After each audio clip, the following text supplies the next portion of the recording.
Howdy friends, didn't I threaten that I'd be back? Well, here I am. I'm going to talk about one of my favourite 3D prints that I've done and where it came from. So I hope you stick around and dig this silly little video.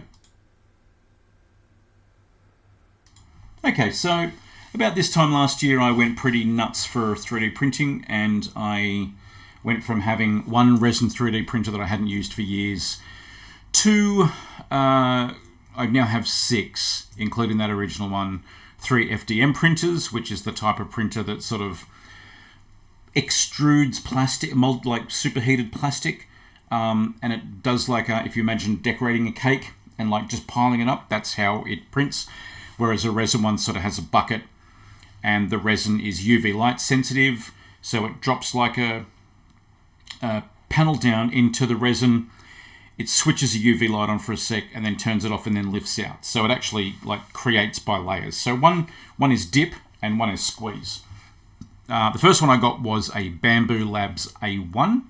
I'll put a link to where you can get those from Bambulabs. Not supported, just a big fan of the product. I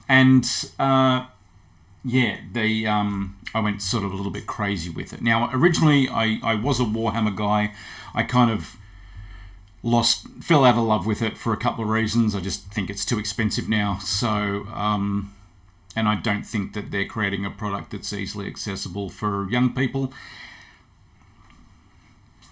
And I've been doing it for, 40 odd years, so fuck it, whatever. But when I was into Warhammer, I used to buy these kits from a company called Billiken, and I had like Robocop and Jason Voorhees and some other ones, and then I sort of progressed to an American company called Screamin', and I had a Pinhead and a Freddy.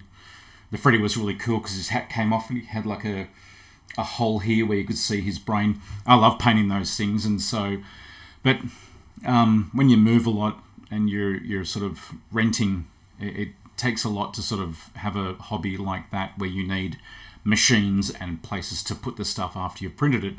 So yeah, now that we've moved out of Sydney and moved to the Upper Hunter, and so I decided that I would start doing my own 3D prints and paints and kicking the Warhammer habit. Like I said, I did buy this originally for Warhammer stuff, but and I did some sort of diorama bits and pieces just to give it a go.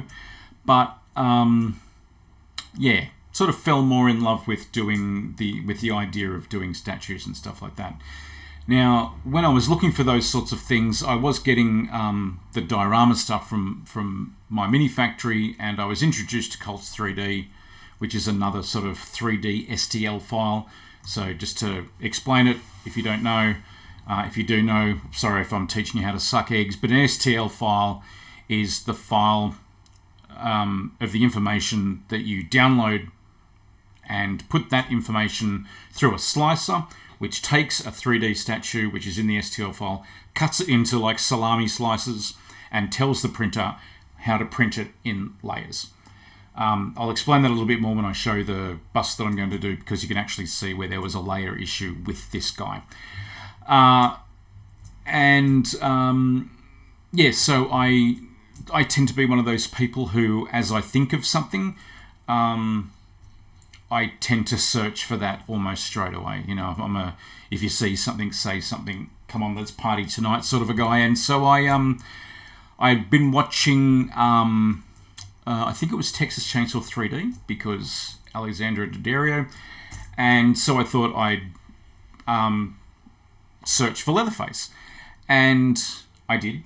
And what came up was, and I'm going to switch my camera angle because I've got a second camera angle here. What came was this.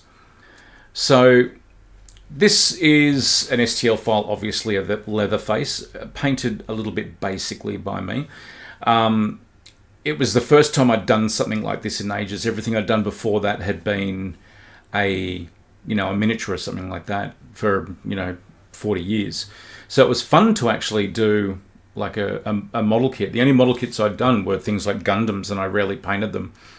I might have done some panel lighting or whatever, but that was it. So this guy I bought from Cults 3D. It's sculpted by a guy called Julles Modelado I don't think Modelado is his last name. I think it's just the name of his company. But yeah, so I got it for half price. I got it for $17. It's normally $34. That's $34 for the file, not for this.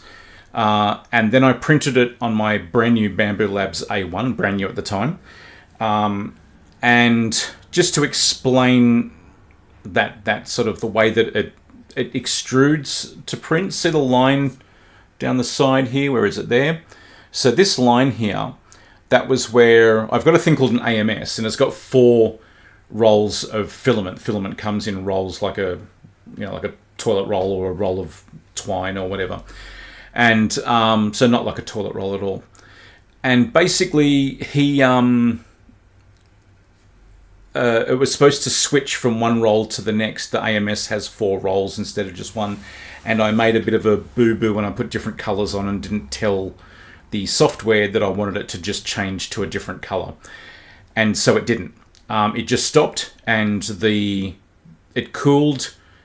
And when I started it back up again, it caused this line, which is a bit of a bummer. So this thing, the head, so it's 2 pieces. It's the red piece and all the rest of it. So that's the 2 pieces. The head took, now the filament comes in rolls of 1 kilo. The head took 18 hours to print on the A1. It used 166, give or take, grams of filament. My cat's decided to see what's going on. And then it needed supports as well. So you think about it, if I use that cake as an example again, if you, I'm just going to grab this, which I shouldn't have dropped on the floor. So this is like a tree, and when it's printing, it holds onto it to support it. So you think of it about it, if something's extruding when it prints, it can't print in midair. So it does that sort of stuff. So the supports were another 11 grams. So it was about 180 grams just for the head. The base, which is just this red bit here, and also the connector that goes up into it, that took 6 hours to print. It used about 55 grams of filament, and then another 5 or 6 grams of filament for the supports, making about 60 grams. So that's about 240 grams of filament it took to do that. And the rolls of filament are 1 kilo. So it was, to print that was a quarter of a kilo. It doesn't weigh a quarter of a kilo because the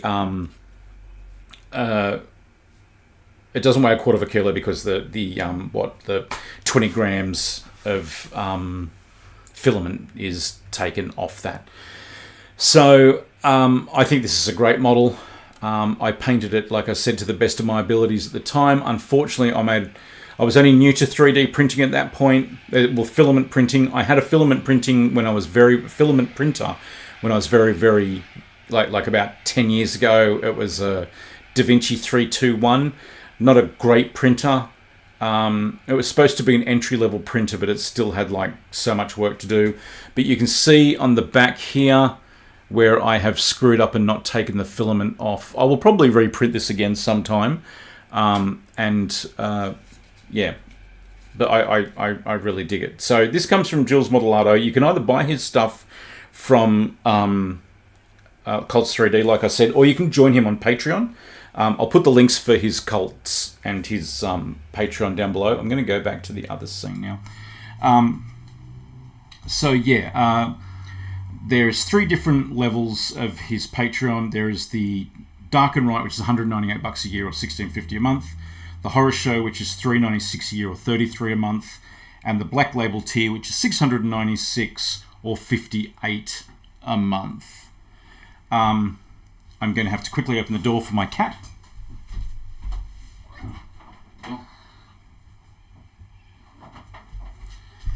Of course. Now I've got to leave it open because she's going to sit in the doorway. That's what you get for having a cat. So the 3 tiers. The lower tier, you get like a full body STL. So none of this is actual physical product. It's all STL files for you to print yourself. So there is a full body STL, there's a character card, there's a thing called the Ritual Pool, which is where the community get to pick what a statue coming up is, and there's access to pre-sales, like this Jason, this Baghead Jason, that was a pre-sale one. The second one, the Horror Show, adds a few other bits and pieces to that. I'm a member of the Black Label tier because I want to get access to some of the cool stuff, and some of it's things like he actually won't even start. He'll show you the idea for a sculpt and won't even start sculpting until he's got like 20 people who say, I'm going to pay the extra $20 or whatever to get that thing, and he'll only make X amount of them, and once they're gone, they're gone. Which is pretty cool. A cool way for something that you can print infinitely, but he still does it so that only a couple of people have access to that, like 20 people have access to that. I think there's a Welcome to Derry one being done at the moment, which I've not seen the show, so I didn't bother going for it because it meant nothing to me. Maybe I'll regret that in the future. But I'll put the links to his Patreon down below as well. But yeah, you're going to see a lot more of this because I've gone a little bit. You might be able to notice all of the sculptures in the background, painted and unpainted. I'm basically going to go through the list of them in the order that I did them, in the order that I discovered some of these places.